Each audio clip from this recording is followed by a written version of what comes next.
para quem não teve a oportunidade, né, de fazer, de encontrar o vídeo, enfim, não conseguiu ver. Mas eu vou passar aqui rapidamente algumas coisas. Luana, é até o final do dia o quê, Luana?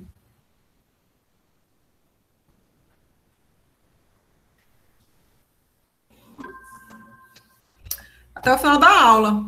Quando acaba a aula, eu desligo ele. Porque ele é relativo ao encontro presencial, né?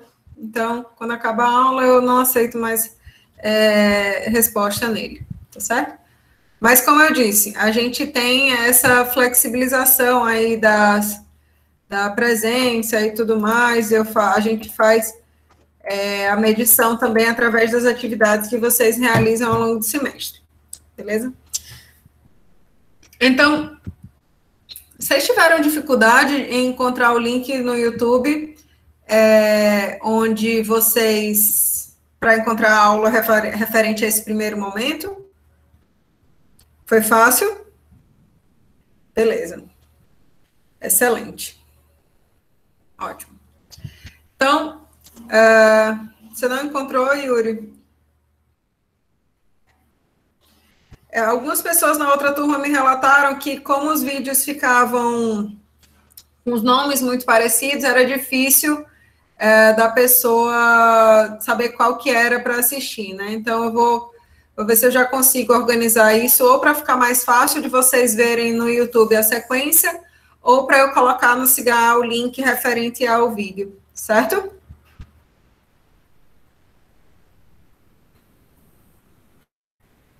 Show. Beleza. Pronto. Então, o que acontece, meu povo? Esse primeiro momento, né, essa primeira aula da gente, ela é uma aula bem introdutória, realmente, né, para a gente começar os nossos estudos de mecânica dos fluidos, e o objetivo dela é a gente tratar de responder algumas perguntas bem simples, né? Que perguntas seriam essas? O que a mecânica dos fluidos faz?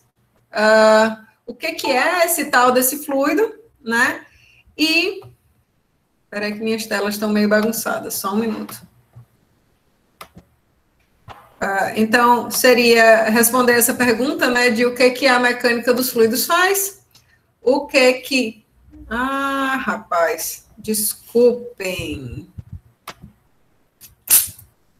Eu troquei as telas aqui na hora do compartilhamento e aí estava ficando esquisito.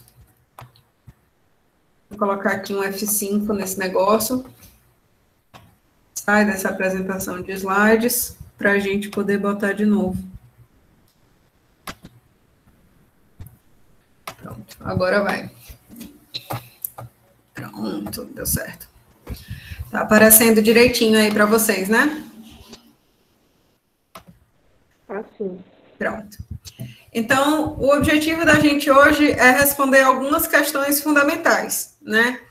O que a mecânica dos fluidos estuda, o que é esse tal de fluido, como que a gente pode, como que a gente vai fazer para trabalhar com ele, né? Que ferramentas a gente vai usar para modelar esses escoamentos ou esses fluidos, né, na condição estática, e como que a gente vai analisar esses processos, certo? Então, são algumas perguntas aí fundamentais. Quando a gente fala em o que a mecânica dos fluidos faz, a gente lembra, né, eu acho que a maioria lembra logo de cara, de água como sendo um fluido, né, bem característico, que todo mundo conhece e que já sabe que é um fluido, né? Porém, então, tudo que a gente fala a respeito de distribuição de água, tratamento de água, escoamento de água, são problemas relativos à mecânica dos fluidos, né? Então, a gente pode pensar em redes de distribuição nas cidades, pode pensar em estações de tratamento, estações elevatórias, né? Porém, a gente vai ver que fluidos não aborda exclusivamente líquidos, né? Não se trata só de água ou óleo, ou enfim, trata-se também de meios gasosos. Então, a gente pode também trabalhar a mecânica dos fluidos na perspectiva de projeto de ventilação de edifícios urbanos ou industriais, né? A gente pode pensar no escoamento de fluidos através de ao redor, né, de meios de transporte como carros ou aeronaves ou trens, gerando aí um arrasto, né, que seria resistência ao avanço desses meios de transporte, né, também sendo responsável pelo fenômeno de sustentação dessas aeronaves, responsável também pela propulsão de projéteis, né, e também referente ao escoamento, né, à navegação de navios e ao lançamento de elementos aeroespaciais, né? Então, a gente tem esse escopo aí se relacionando com fluidos que seriam fluidos, né, na fase gasosa, na maior parte desses exemplos que eu dei, né? Porém, às vezes a gente não vê claramente o papel dos fluidos em outros casos, né, que também são tão importantes, como, por exemplo, na geração de energia elétrica, né, através de hidroeletricidade. A gente tem o fluido como sendo o meio, né, que faz com que esses eixos das turbinas, eles se movimentem, né, e gerem trabalho. Então, a gente tem uma interface importante da mecânica dos fluidos com esses elementos, essas máquinas de conversão de energia, que seriam as turbinas, né, hidráulicas, ou, no caso, para aviões, por exemplo, e também compressores, bombas, que são elementos que, no caso, ao invés de produzir trabalho, como é o caso das turbinas, eles consomem uma quantidade de energia, né, para funcionar e promoverem um processo, né, de ou compressão de um gás ou elevação e aumento de pressão de um fluido, de um líquido, por exemplo. Certo? Além desses exemplos, né, a gente tem aí a mecânica dos fluidos fazendo uma interface importante com coisas mais, digamos assim, prazerosas, cotidianas aí da vida da gente. Pelo menos da minha vida, é muito cotidiano e muito presente, né? Eu corro e nado, né? Hoje fiz meu primeiro pedal da vida. E aí a gente vê muito claramente a importância da mecânica dos fluidos no esporte, né? Na natação, por exemplo, o jeito que você entra a mão na água faz toda a diferença em quanto de água você vai conseguir puxar, em quão afilado está o seu corpo para conseguir avançar naquele meio, né? Eu acho muito engraçado que meu professor de natação, ele sempre fala a respeito de vários conceitos que a gente trata aqui na disciplina, né, abordados na perspectiva da educação física. Então, ele vai lá falando, olha, saber pular para não bater com a barriga. Ai, Luana, não fala isso, eu me lembrei de um colega meu, pobre, na hora que ele entrou na assessoria de natação, o primeiro pulo que ele deu. Nossa. Professora, eu fazia no ensino médio, eu morria de medo de pular lá de cima, sabe? Fico com medo de bater tudo. Mulher, essa primeira aula de saltos, esses meus amigos, não foi só um, foram dois. Eles saíram com o peito vermelho, a barriga parecia que alguém tinha dado paulada neles. Eu juro, de pé junto.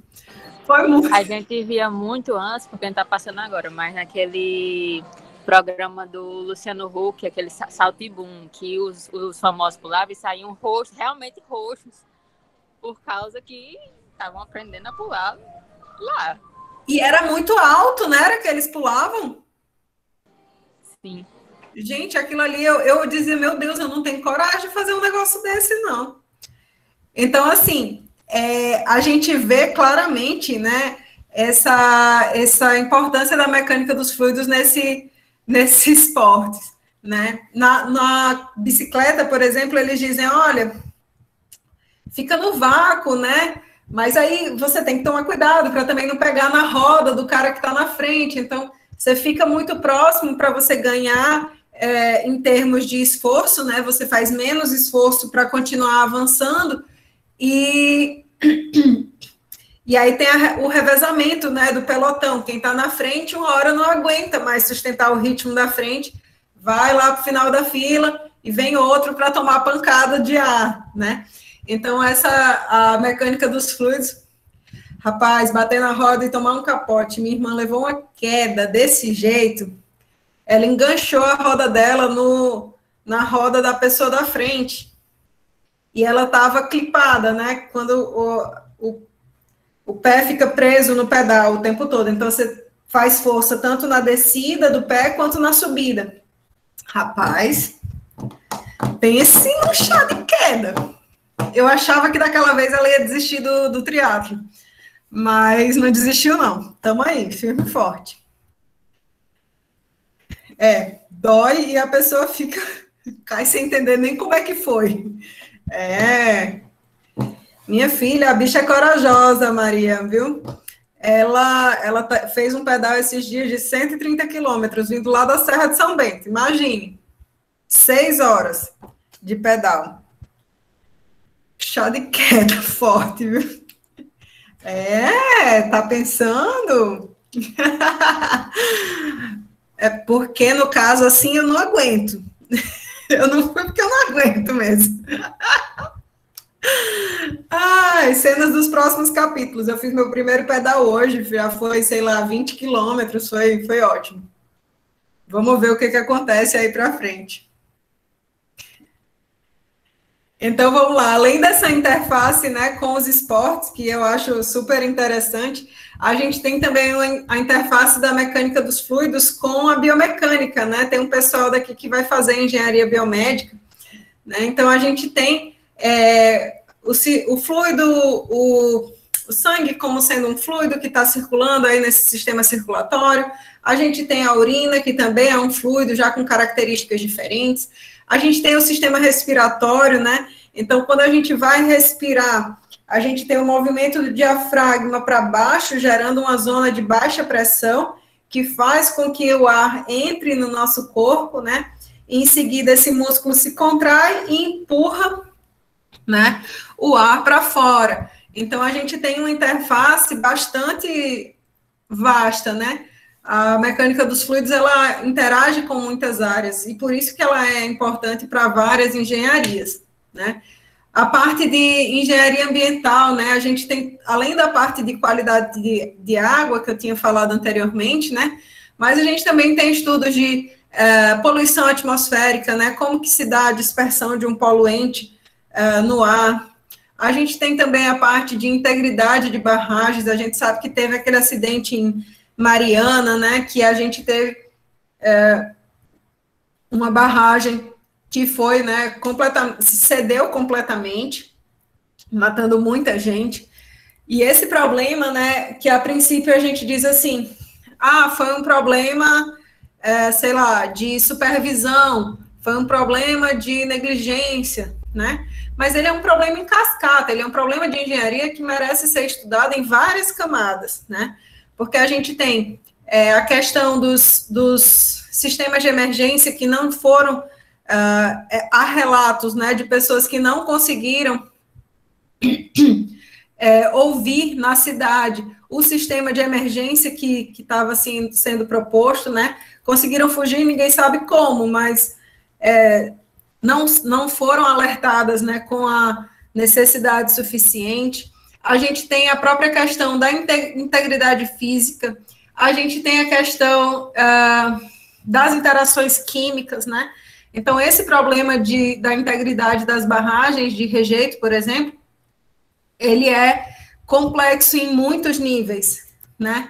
E a gente pode trabalhar uma parte deles aqui na primeira unidade, tá certo? A gente vai ver no final da unidade essa parte de forças que os fluidos exercem, né, quando eles estão hidrostáticos, né, numa condição estática, né, sobre alguma superfície que esteja submersa. Então, como eu disse para vocês, né, a mecânica dos fluidos ela é a base para esses estudos que envolvem tanto o fluido propriamente dito, quanto quando esse fluido ele é um meio operante em algum processo, né? Então, quando esse fluido ele é usado para combustão, quando esse fluido ele é usado para produzir trabalho, né? Também são situações em que a mecânica dos fluidos está aí atuante, né? Então, nossa primeira pergunta já foi respondida, né? Para que serve a mecânica dos fluidos? Serve para estudar todas essas N situações aí que eu descrevi para vocês. A segunda pergunta era o que era o fluido, né? O que esse fluido faz? Como é que eu caracterizo, né, um fluido? Então, a gente sabe que a matéria, ela se apresenta em 3 estados fundamentais, né? O sólido, líquido e gás, ou vapor. Vocês sabem que a diferença de um gás para um vapor é simplesmente a distância que ele se encontra da condição de condensação, né? Então, se eu tenho uma condição do fluido em que ele passou da condição de condensação e se encontra próxima a ela, né? Já está ali próximo a qualquer diminuição de temperatura ou aumento de pressão, ele voltar a uma fase líquida, né? Então, isso é um vapor. Se ele está muito distante dessa condição, então ele é um gás, certo? Então, líquidos e gases, ou vapores, eles têm comportamentos similares. Apesar de eles claramente serem diferentes, né? A gente consegue conceber que eles têm alguns comportamentos distintos, né? Mas em alguns aspectos eles se assemelham, né? Então a gente diz que fluidos, sejam eles líquidos ou gases, eles são substâncias que se deformam continuamente mediante a aplicação de uma tensão de cisalhamento.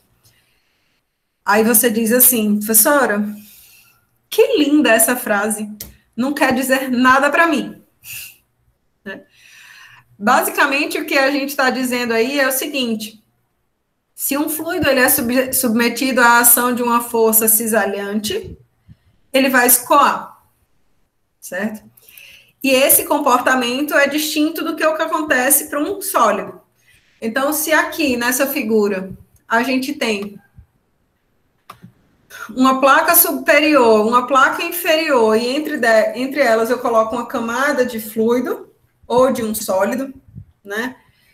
E aplico uma força sobre essa placa superior, né? Uma força, digamos assim, que não supere o limite elástico, caso isso seja um sólido.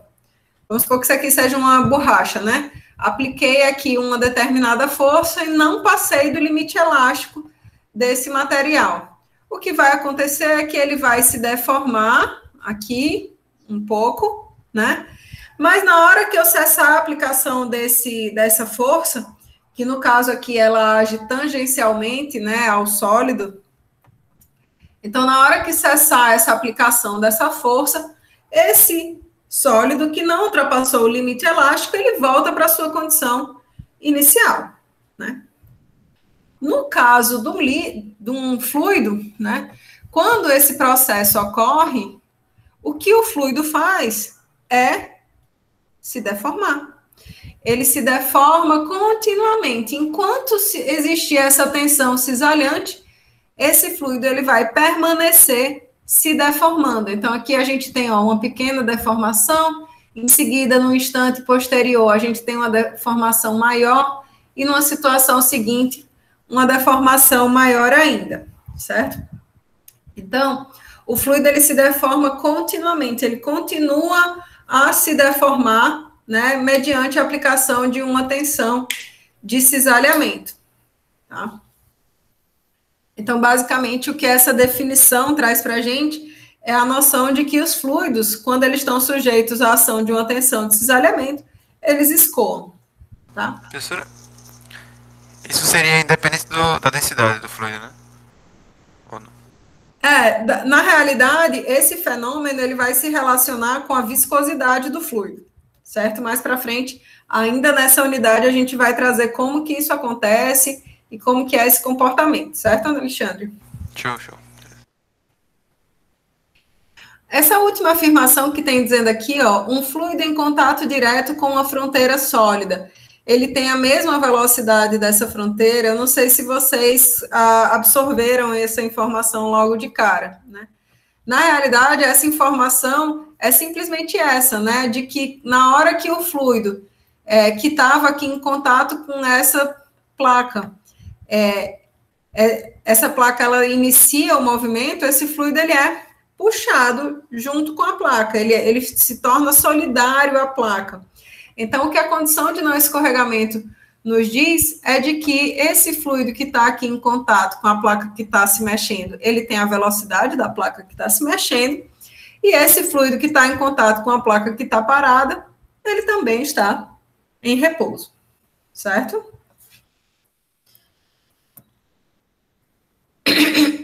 Como eu disse para vocês, né, apesar de ambos serem fluidos, né, líquidos e gases, eles têm características diferentes. Então, líquidos são fluidos que admitem superfície livre. Então, a gente é formada uma superfície, né, uma interface da fase fluida com a fase, com o ar, por exemplo, externo, certo?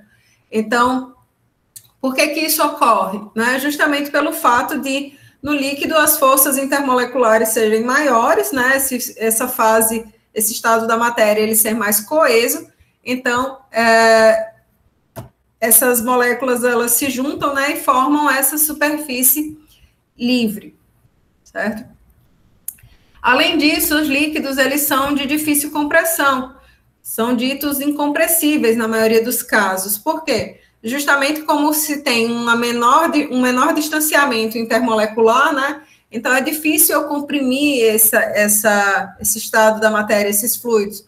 Por quê? Porque se já tem pouco espaço disponível entre as moléculas, é difícil eu diminuir ainda mais. E aí, esse comportamento é distinto do comportamento de gases, né? Porque justamente os gases, eles não formam superfície livre, eles ocupam todo o espaço que é fornecido a eles, né? E como existe um distanciamento molecular maior na fase gasosa, então é fácil, né, que a gente comprima eles e diminua esse distanciamento molecular. Então, os gases, eles são ditos compressíveis, ok? Vão existir situações mais para frente que vocês vão ver que a gente pode admitir que gases, em algumas condições, sejam considerados incompressíveis.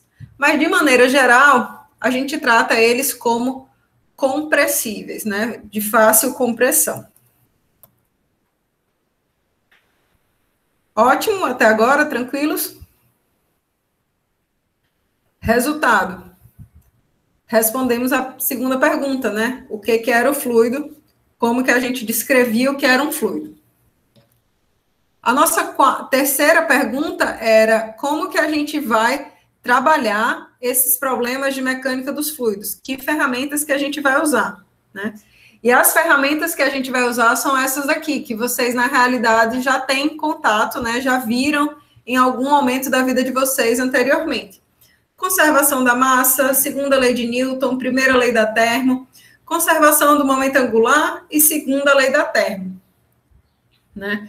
Então, na verdade, são leis básicas que vocês já tiveram contato, na verdade, desde o ensino médio, algumas delas, né?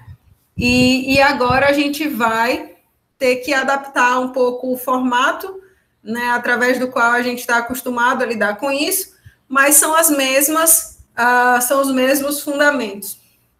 Porque, veja só, quando vocês estavam trabalhando lá na mecânica básica, né, vocês estavam acostumados a trabalhar com um diagrama de corpo livre, né? Eu digo que a gente pegava um elefante, dizia que ele era uma esfera, né? E descrevia todas as forças que atuavam sobre ele, descrevia a quantidade de trabalho, o calor, etc., tudo que acontecia, né, através desse diagrama de corpo livre. Na mecânica dos fluidos, a gente vai trabalhar não mais com essa ideia de um diagrama de corpo livre, né? O que a gente vai fazer é trabalhar na perspectiva ou de sistemas ou de volume de controle. Aí você diz assim, professora, Não me lembro mais nem a pau o que é um sistema. Não me lembro. Volume de controle, então, eu acho que eu nunca ouvi falar. Seguinte, um sistema representa uma quantidade de massa fixa e identificável que a gente escolhe estudar, né? Então, se é uma quantidade de massa fixa, né? Obviamente, para um sistema não pode haver fluxo de massa através das fronteiras desse sistema. Então, se a gente pegar aqui essa configuração de cilindro-pistão, né? A massa de gás aqui que está contida nesse elemento vai ser justamente o nosso sistema, uma quantidade de massa fixa e identificável, certo? Já o volume de controle, a gente vai trabalhar na perspectiva de volume de controle quando a gente tiver que fazer, né, a análise de uma região do escoamento que a gente quer estudar. Então, o volume de controle, ele permite os fluxos de fluido, né, através das superfícies que o delimitam. E... Um segundo, pessoal. O que é isso, filho? Eu ganhei um presente? Não, é meu presente. É seu presente? Uhum. Muito obrigada. Vai Vanil disse que me deu. Foi? Vá plantar lá com ela, tá bom? Beijo. Beijo, tchau. Bicho lindo. Desculpa, pessoal, mas assim, né? Chegou agora, ganhou um presente. Eu acho que ele ganhou o presente do Dia dos Namorados. Eu não sei nem se eu vou ganhar, mas ele já ganhou. Ai, gente. Então, deixa eu continuar aqui, né? Botar aqui meu fonezinho, que agora tem uma zoadinha externa para não atrapalhar vocês. Então, volume de controle é um pouco diferente, né, dessa ideia de sistemas. Por quê? Enquanto no sistema a gente trabalha com uma massa fixa, né, no volume de controle, na ideia de estudo de um volume de controle, a gente pega uma região que a gente quer trabalhar e avalia os fluxos, né, através da superfície de controle. Aí, eu não sei se são muitas coisas que eu esteja falando para vocês de uma vez só, né? Não sei se vocês tiveram alguma dúvida com relação a isso nos estudos de vocês, né? Mas, geralmente, o pessoal fica na dúvida, o que é volume de controle, o que é a superfície de controle, né? Como que eu separo uma coisa da outra, né?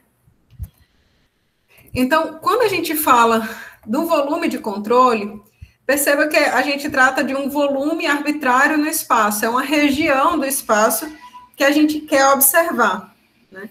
E como é uma região que a gente está observando só as fronteiras, né, dessa região, então podem existir fluxos mássicos através dessas fronteiras. Imagine aqui, eu gosto de trazer esse exemplo da Fortaleza Vermelha, lá daquele livro do... Vale, meu Deus, esqueci o nome desse homem. Crônicas de Gelo e Fogo, né? Daquele George não sei o quê. Então, quando a gente fala em um volume que a gente deseja estudar, então, se a gente analisar as fronteiras aqui, por exemplo, as muralhas da Fortaleza Vermelha, pode existir fluxo de gente aqui através dessas entradas, né? Em outras regiões aqui dessa fronteira. Então, seria essa a ideia de volume de controle. Então, quem faz essa limitação da região que a gente está querendo estudar, ou seja, justamente a muralha, é o que a gente faria uma analogia com a superfície de controle desse volume de controle, certo? Então, a superfície de controle é quem delimita justamente, ó, seria esse pontilhadozinho aqui, ó. A superfície de controle é quem delimita as fronteiras da região que a gente está estudando, da região do volume de controle, certo?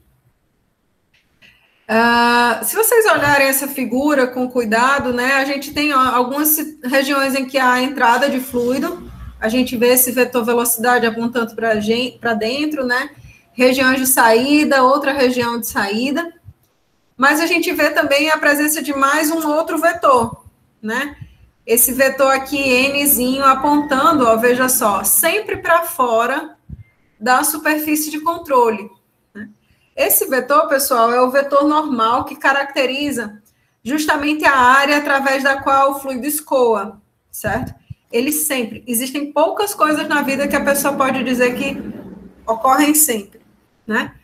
Essa é uma das poucas coisas da vida que ocorrem sempre. Então, a gente sempre tem esse vetor apontando para fora da superfície de controle, tá bom?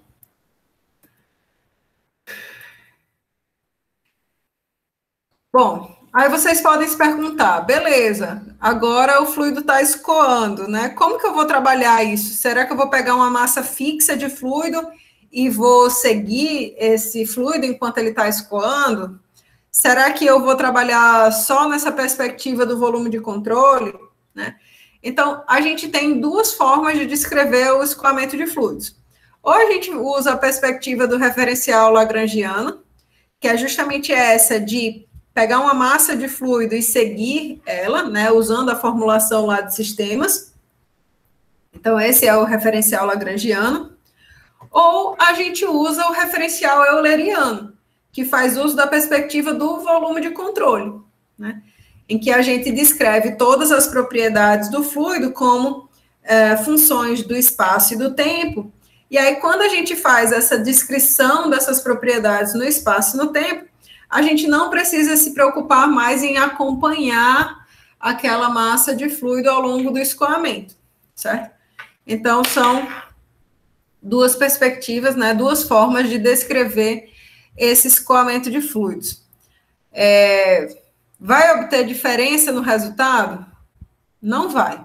O resultado vai ser o mesmo se você for fazer pela formulação de sistemas, né, pelo método lagrangiano ou pelo método euleriano. A questão é o trabalho que você vai ter que fazer para obter as mesmas respostas por um método ou pelo outro, certo? Em geral, a gente prefere a descrição através do método euleriano por simplicidade, certo? É mais fácil a gente descrever essas propriedades como funções do espaço e do tempo do que seguir e avaliar todas as forças, todas as interações que ocorrem com a dada massa de partícula fluida ao longo do escoamento. Beleza? Todos vivos até agora? Sim, professora. Como eu disse para vocês, a aula de hoje ela ia ser um pouco dinâmica, né? Então, a gente passa para a última parte da nossa aula, que é essa parte de apresentar para vocês algumas propriedades do fluido, né? E, em seguida, a gente faz o nosso quiz de hoje e passamos, né, para a nossa conclusão, certo? Então, realmente, assim, ela não é uma aula muito extensa, né? É uma aula realmente mais dinâmica. Eu espero que vocês gostem aí do modelo que a gente está adotando, viu? Depois vocês me dizem.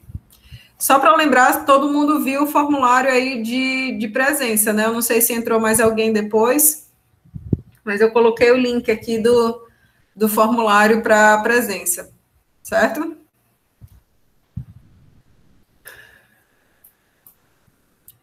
Então, o que acontece? Na perspectiva euleriana, a gente disse que tinha que descrever as propriedades do fluido, né, em função do espaço e do tempo. Mas a gente sabe que o fluido ele é formado, né, por moléculas, né? Porque, peraí. A gente sabe que o fluido ele é formado por moléculas e, obviamente, essas moléculas elas estão distantes umas das outras, né? Então, como que eu vou descrever esse fluido, né? Sabendo que existe um grande espaço entre essas moléculas, né? Então, a questão que a gente vai ter que considerar é que esse fluido ele vai ter que ser tratado como um meio suave, um meio contínuo. Por quê? Porque se a gente passar a considerar essa estrutura molecular do fluido, a gente vai ter que passar para uma mecânica dos fluidos estatística, que vai ter que descrever para a gente a probabilidade que a gente vai ter de encontrar uma molécula em uma dada posição do espaço, certo? Então, como a gente não pretende fazer isso, a gente trata o fluido como um meio contínuo, ou seja, uma função, essas propriedades do fluido, como massa específica, temperatura, velocidade, etc., elas variam de um ponto a outro. Então, a função matemática que vai descrever isso, que vai descrever como que a massa específica varia ou como a temperatura varia, ela tem que ser uma função contínua, certo? Então, a gente trata os fluidos como meios contínuos, apesar de saber que existe uma estrutura molecular deles e que existe uma distância entre as moléculas que o compõem, certo?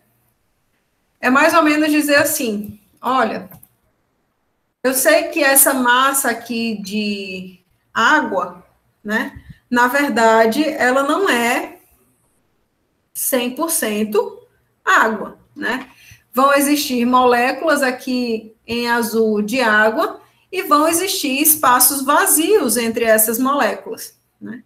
A depender do tamanho do volume de controle que eu escolha para descrever o que é uma partícula de fluido dessa água, dessa massa de água, isso vai ser importante ou não, né?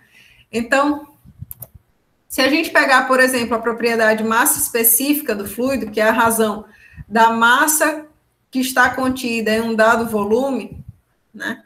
Na hora que a gente for diminuindo o tamanho desse volume de controle, diminuindo ele, vai chegar num limite, num ΔV' aqui, ó, o limite em que ΔV, que é o volume do volume de controle, tende a ΔV', né, que seria esse ponto aqui, né, no gráfico. Esse ponto limítrofe, né, ele passa, se eu diminuir um pouco mais esse volume de controle, essas variações da massa específica do fluido, ou seja, dessa razão ΔM por ΔV, elas passam a ser importantes, né? Então, se uma molécula do fluido entra ou uma molécula do fluido sai, né? Então, isso já causa mudanças significativas na massa específica. Então, a gente diz que o fluido, ele é um meio contínuo. Sim, ele é um meio contínuo. Até que a gente chegue num limite, né? A partir do qual esses fenômenos da estrutura molecular, eles passam a ser importantes, né? Então, nesse limite, a partir desse limite, né? Então, a gente já não considera mais o fluido contínuo. Para vocês terem uma ideia aí de valores, né? Esse valor de ΔV' seria o equivalente ao volume de um grão de areia, por exemplo. Então, esse valor mínimo é equivalente ao volume de um grão de areia. Beleza? Então, a gente descreve aí, a gente se torna capaz de descrever a massa específica do fluido como uma função do espaço e do tempo. E isso, na realidade, quer dizer que eu consigo dizer qual que vai ser o valor da massa específica em cada ponto, né, do escoamento e como que esses valores variam de um instante para o outro, certo? Perceba que a massa específica, ela é uma razão entre massa e volume, uma relação entre massa e volume.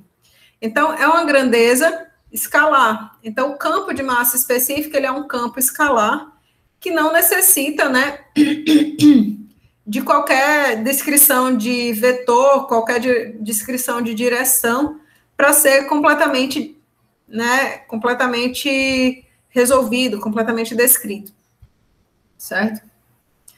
No SI, a gente diz que a massa específica ela é dada em quilogramas por metro cúbico, no sistema inglês em libra-massa por pé cúbico, né? Obviamente, a gente pode fazer essas conversões na medida que forem sendo necessárias, né, nos nossos estudos. E como eu disse para vocês, essa questão da distribuição da massa específica, ela é uma função espacial, né? Então, imagine que a gente tem aqui, eu sei que a figura não está correspondendo, né? Mas imagine que a gente tem aqui uma região de alta temperatura, como uma parede de uma sala, né, sujeita à irradiação solar. Então, eu tenho uma parede quente. Então, o ar próximo dessa região, ele deve ter uma massa específica baixa, né? Quanto maior a temperatura, menor a massa específica, mais leve é o ar. E se numa outra região desse mesmo espaço que eu estiver estudando, houver um sistema de refrigeração funcionando, sei lá, um cooler ou um ar-condicionado, então, a gente sabe que nessas regiões, o ar próximo daqui, ele vai ter uma temperatura menor, né? E como vocês já esperam, né? O ar mais frio, ele é mais pesado, ele tende a descer. Então, a gente consegue ver claramente que vão existir regiões com uma massa específica menor e regiões com uma massa específica maior. Então, é possível existir essa distribuição espacial da massa específica, por exemplo, do ar, né, nesse ambiente, certo? E, obviamente, isso pode mudar ao longo do tempo. Vamos supor que essa parede era sujeita à irradiação solar, e aí o dia foi passando, né? Então, quando chegar no período da noite, essa parede já não vai ter a mesma temperatura, então eu já não tenho mais a mesma massa específica aqui, beleza? Só para relacionar algumas propriedades, né, que a gente trata, né, conjuntamente com a massa específica, a gente tem primeiro a massa específica seria inversamente proporcional à energia cinética das moléculas.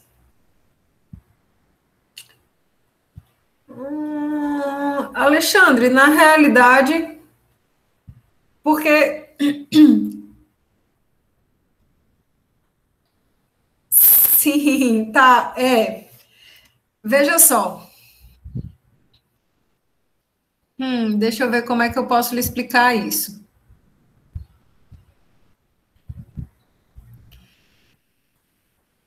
Você tem, na verdade, essas coisas elas não estão muito relacionadas nesse ponto aqui. Eu não consigo ver muito bem essa relação.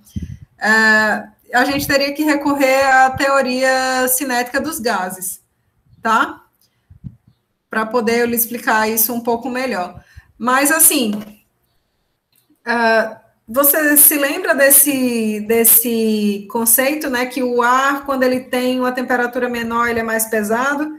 Então, por isso que os ar-condicionados, eles são instalados no alto, né, para justamente soprar ar frio, e aí ele vir descendo na medida que vai se aquecendo. Foi isso que eu quis trazer, certo? Pronto, beleza. Então, como eu falei, né, a gente tem algumas propriedades que elas são relacionadas com o campo de massa específica, né? A primeira propriedade chama-se densidade relativa. Densidade relativa é a relação entre a massa específica de um dado fluido e a massa específica da água a 4 graus Celsius, que é o máximo de valor da massa específica, certo? Então, percebam que densidade relativa é uma quantidade adimensional. Além disso, a gente tem o peso específico, sendo a relação entre o peso, né, a força-peso de uma dada massa de fluido e o volume que ele ocupa. Então, a gente pode entender essa força-peso por unidade de volume, né, para representar o peso específico, né, e sabemos que peso é o produto de massa vezes a aceleração da gravidade, né? Como massa por volume é dado pela massa específica do fluido, então a gente pode calcular o peso específico como produto da massa específica vezes a aceleração da gravidade.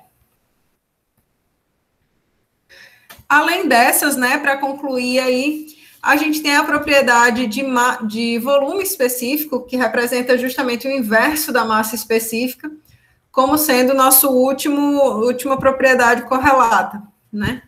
Então, o volume específico, ele representa justamente o volume ocupado por uma dada massa de fluido.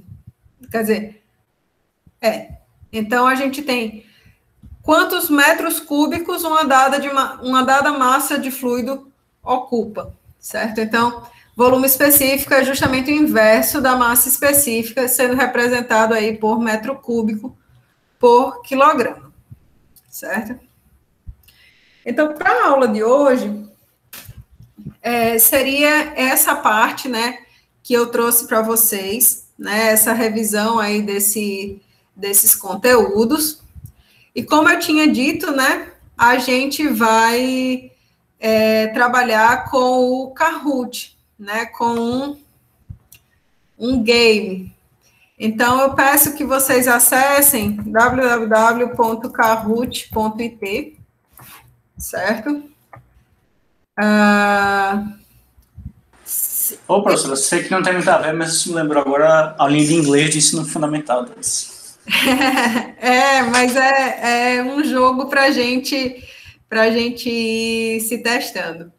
Marcos, esse material, na realidade, ele já está disponível para vocês, né? Os slides, eles podem estar com uma cara um pouco diferente, porque todo semestre eu fico atualizando eles, né? Tentando torná-los mais, digamos assim, chamativos, mais interessantes para vocês. Mas todo esse material já está lá no SIGA desde a segunda-feira, eu acredito. Oh, que beleza, Pablo, obrigada. Deixa eu ver como é que eu faço aqui, que eu ainda sou meio devagar aqui com essa história desse Kahoot. Espera aí.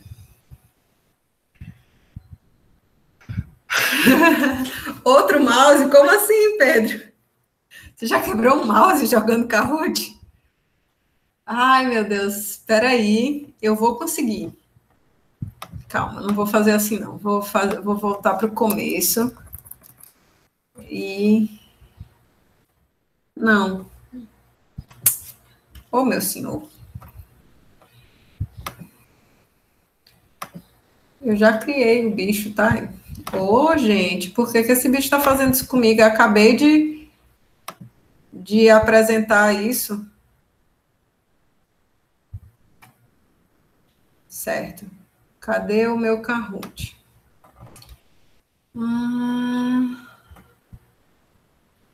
Meus Kahoots, está aqui.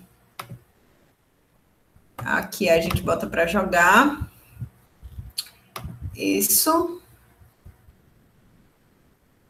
Play 1 contra 1. Seguinte, vocês vão entrar. Meu Jesus, Pedro.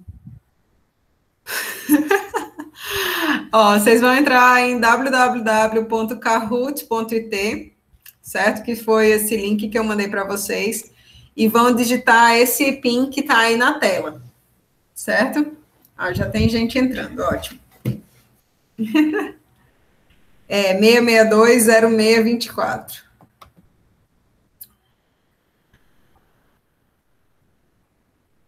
André, nessa primeira unidade eu estou usando o Fox, tá certo? Ó, aí a galera entrando. Show.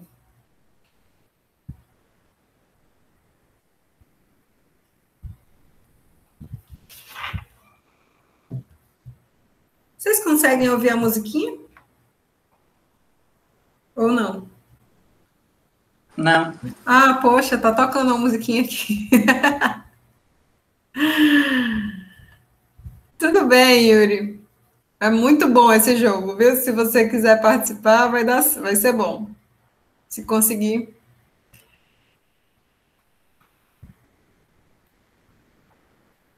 Quiser quebrar um mouse. Ah, é assim? Então eu vou ver se eu consigo.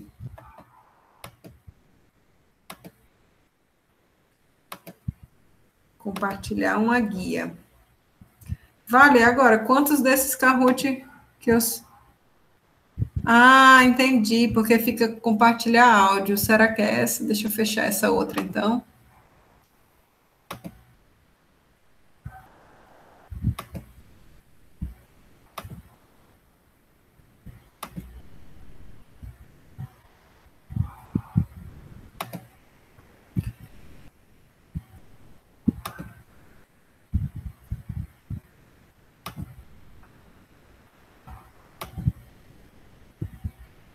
Não, João, Peraí. Deixa eu ver se vai conseguir. Peraí.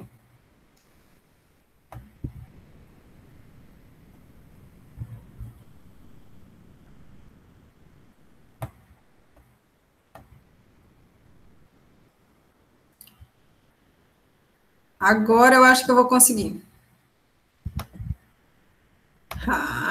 Pronto.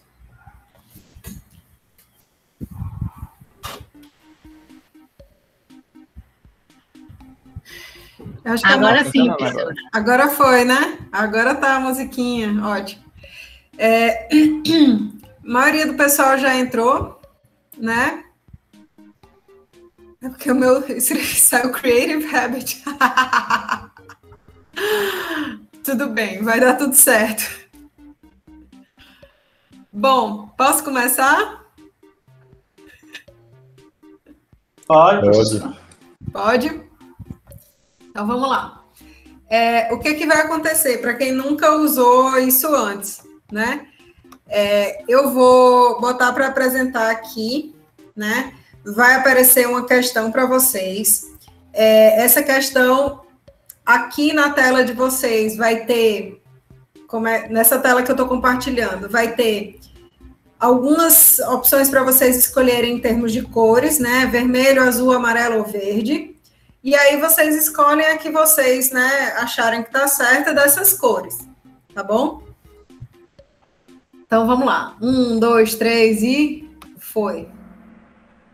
Ai, meu Deus.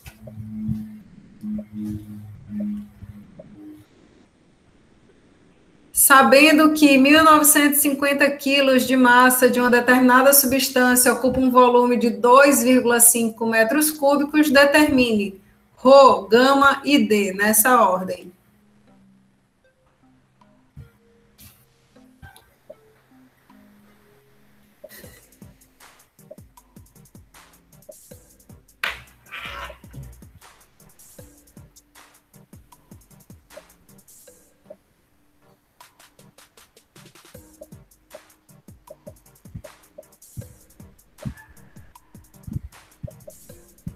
Sessenta segundos é tempo suficiente para chutar.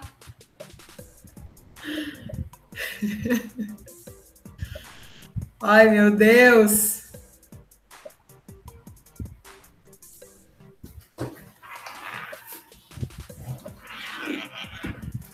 Jesus.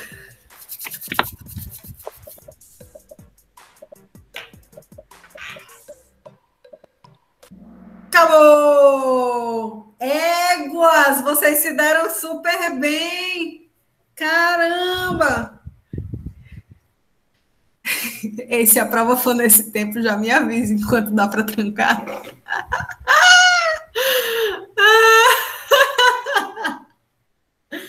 Dá certo. Olha aí.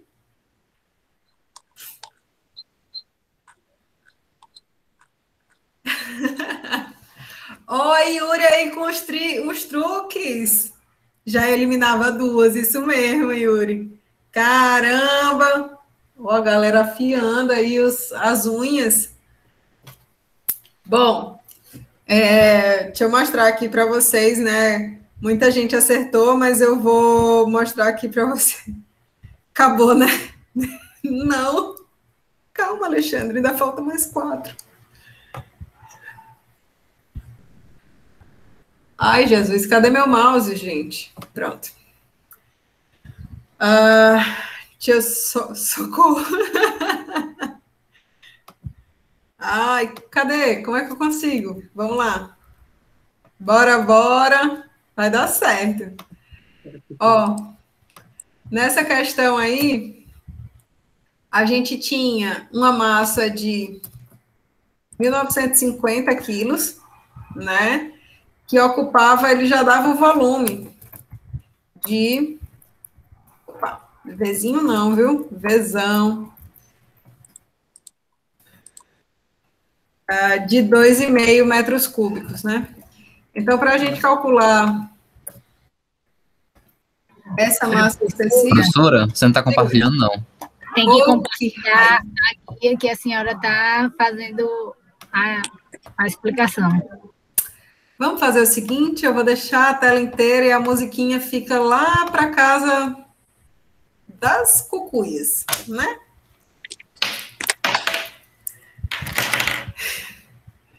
Ótimo, agora vai dar certo. Então, pronto. Então, para a gente calcular a massa específica, a gente fazia a relação de massa pelo volume, então 1950 dividido por 2,5, já estava nas unidades corretas. Sem musiquinha hoje, é 1950 por 2,5, 780, né? Como a gente está falando de massa específica, então, quilogramas por metro cúbico, né? Se a gente quisesse calcular o peso específico, bastava a gente pegar esse valor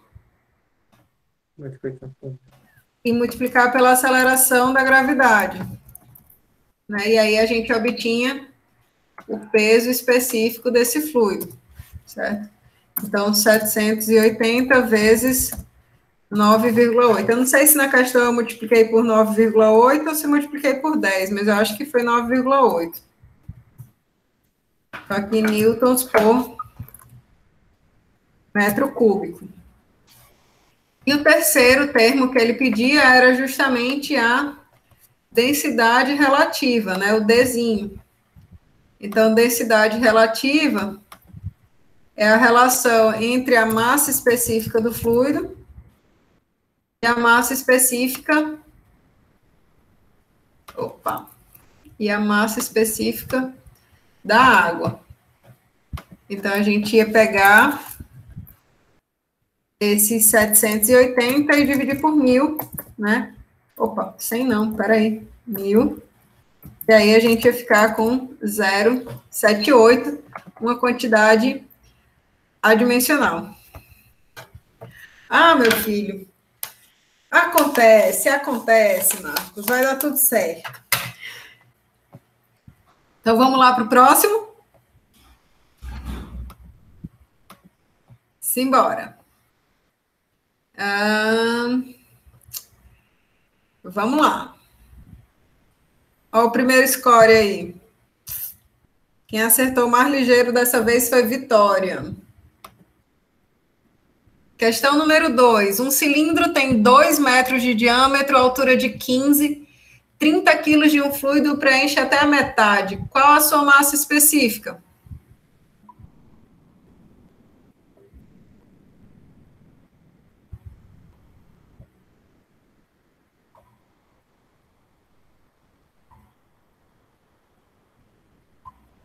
Menino, já teve gente respondendo. Vale a minha Nossa Senhora.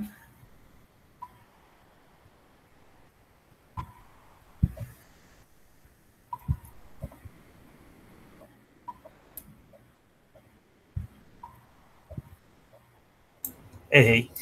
Eita.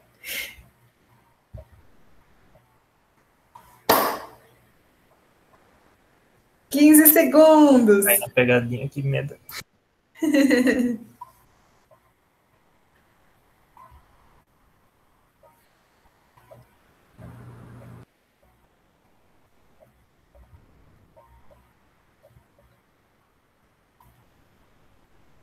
Oh,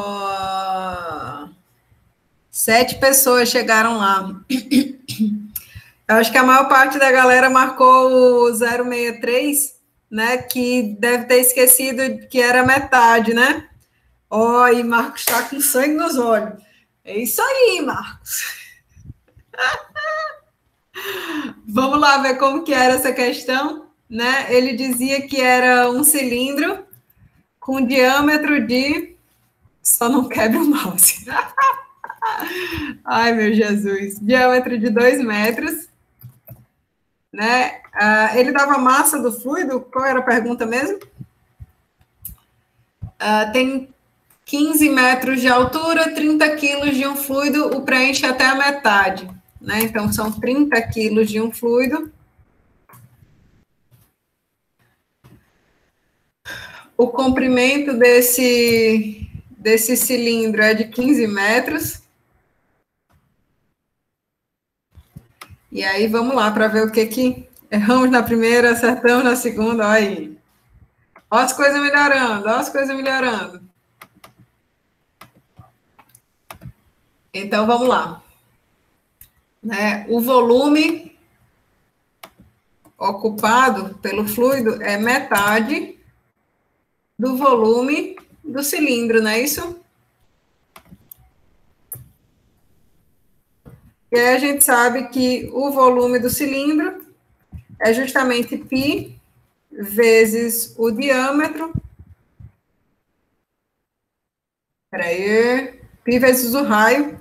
Calma, eu já ia botar o diâmetro e aí eu estava dizendo, meu Deus, mas não é assim essa conta, não. Π vezes o raio, então 2 sobre 2, que é o diâmetro dividido por 2, ao quadrado, né? Vezes o comprimento desse cilindro, certo? Então, o volume de fluido é justamente metade desse valor aqui. Não lembro quanto é que isso dá. Vamos lá.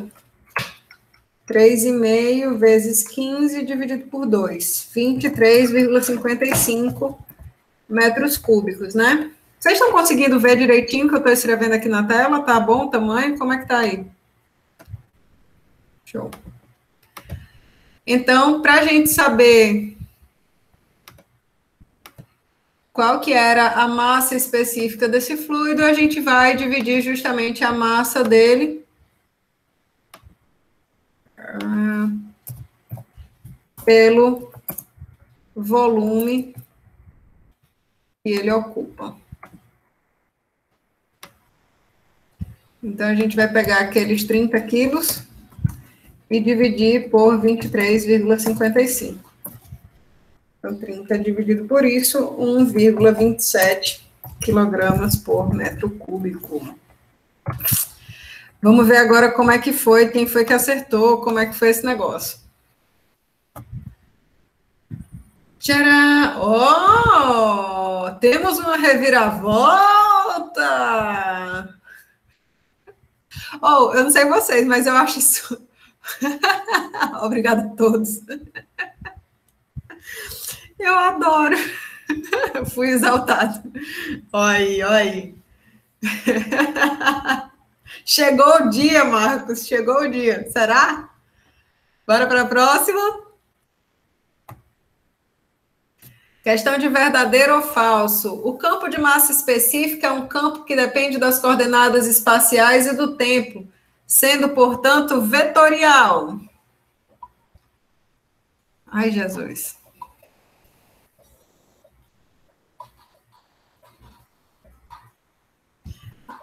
Cinco segundos, meu povo. Aperta.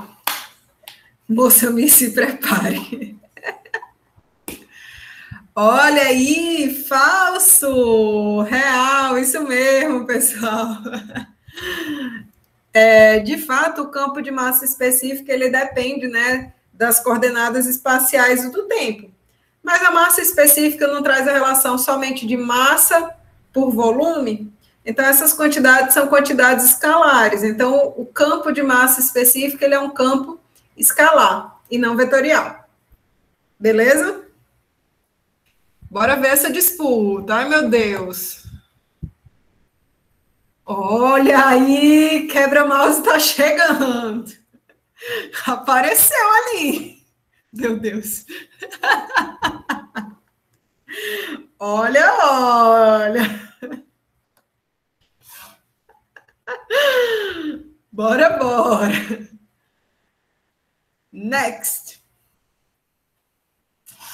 Questão 4. Se o fluido é um meio contínuo, como explicar o fato de que existem espaços entre as moléculas? O fluido é considerado contínuo e não contínuo. Amarelo. O fluido não é contínuo. Opa! Fiquei doida agora, desculpa. Azul. O fluido é formado por milhares de partículas separadas por contínuos. Verde, a consideração do contínuo só é válida até certo limite. Essa teve bastante tempo aí, ó. Muito tempo para vocês lerem, pensarem, refletirem aí sobre o contínuo.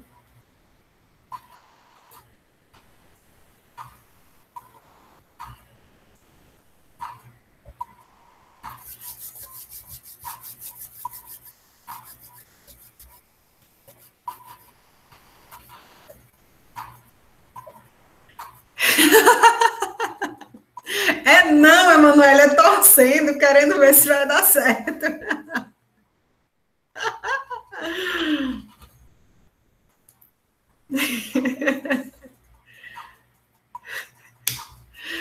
Olhe, eu adoro esse meme da menina da casa pegando fogo. Sabe nem brincar. O que foi, Karen?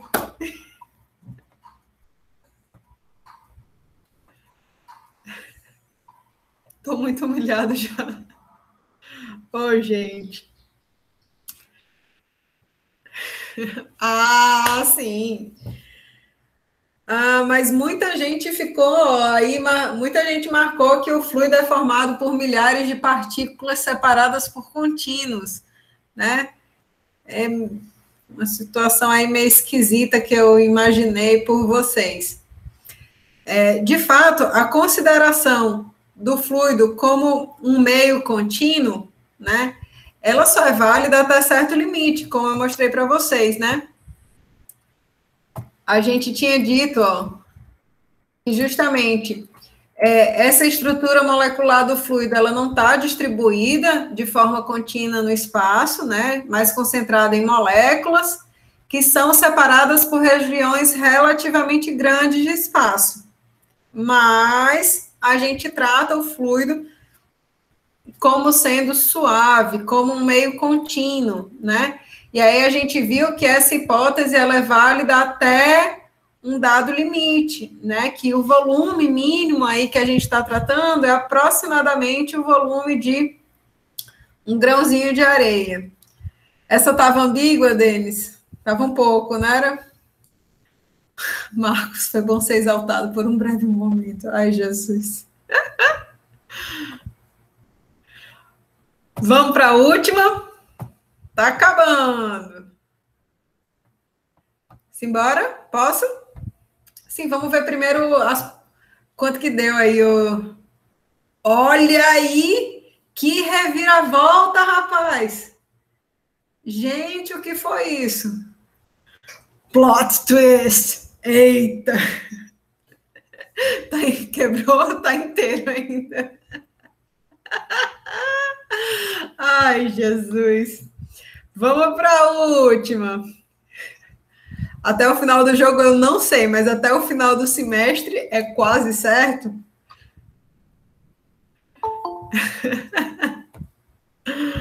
Bora. Última questão. Um cubo tem 3 metros de aresta e é completamente preenchido por um fluido de densidade 0,8. Determine a massa do fluido. Vale a minha Nossa Senhora, já teve gente respondendo.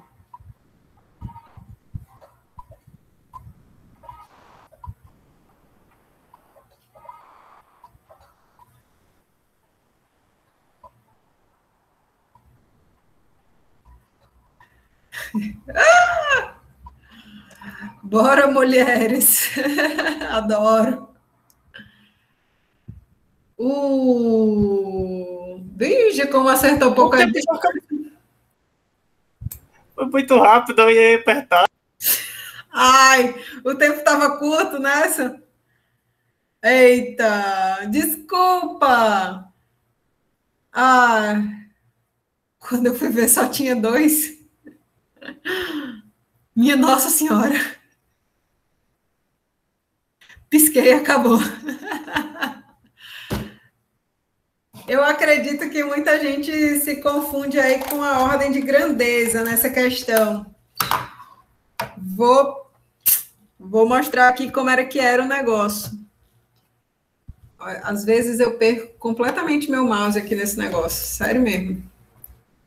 Sei nem onde é que ele está.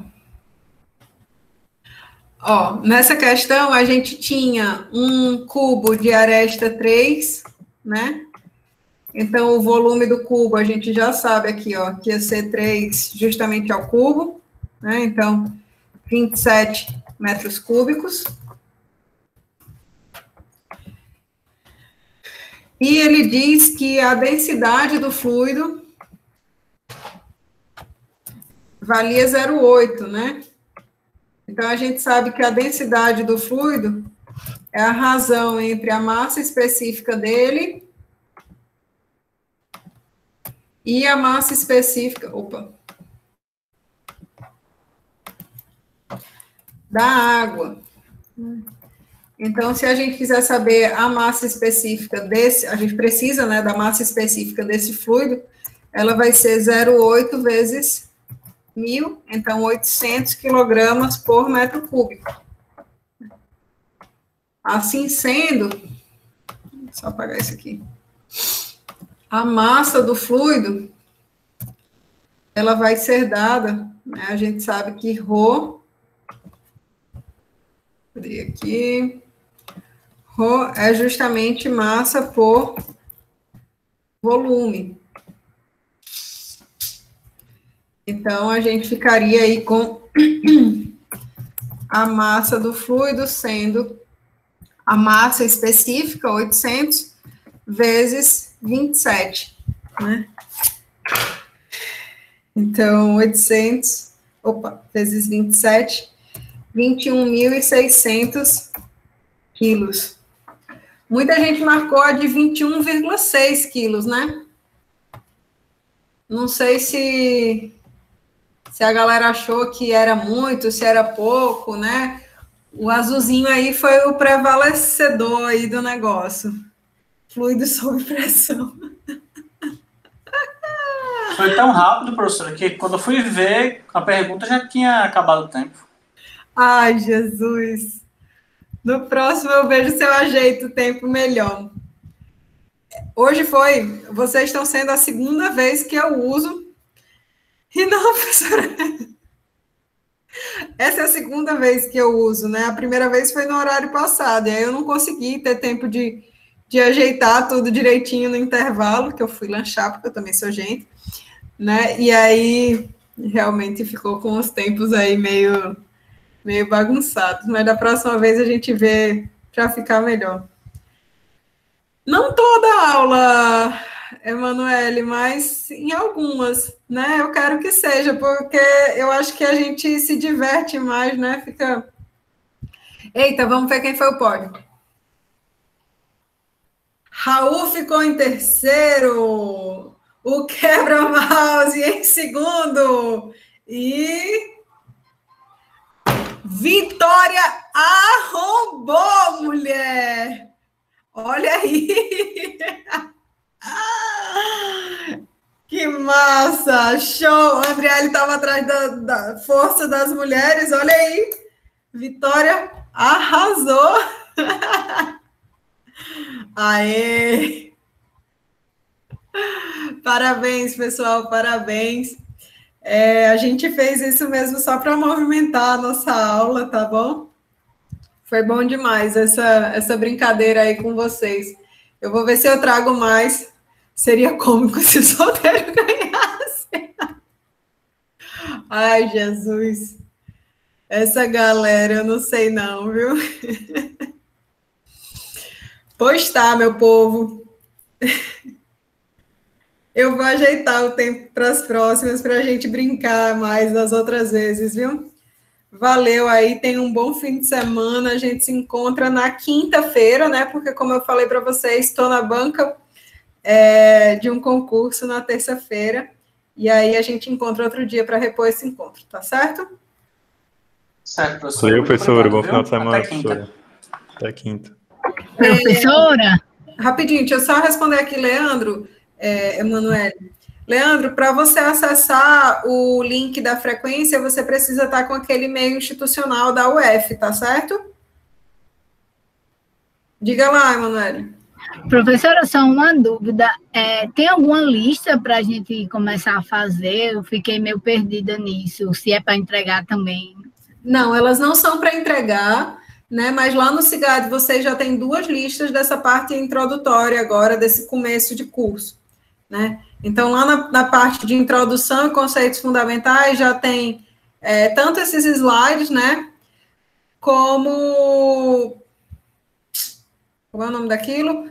Como a apostila, né? Que eu fiz e como as listas. Tem algumas listas, Marcos, que têm resposta, algumas que não têm resposta. Porém, eu vou, inclusive, atualizar para vocês o... Ai, meu Deus. O gabarito. Não, o gabarito não, mulher. Te acalma. É porque eu estou vendo aqui as perguntas. Os horários da monitoria, né? Eu coloquei para vocês já a notícia no Cigar dos horários, né? Mas eu ainda não coloquei no Cigar notícias, né? Então, eu não coloquei ainda os links das salas de monitoria, mas eu vou colocar agora para vocês verem.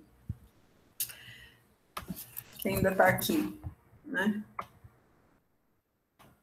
Puxa.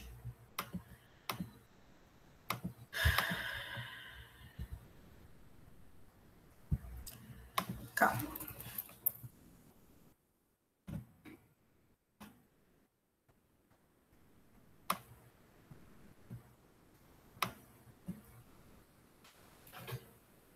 Que negócio mais engraçado.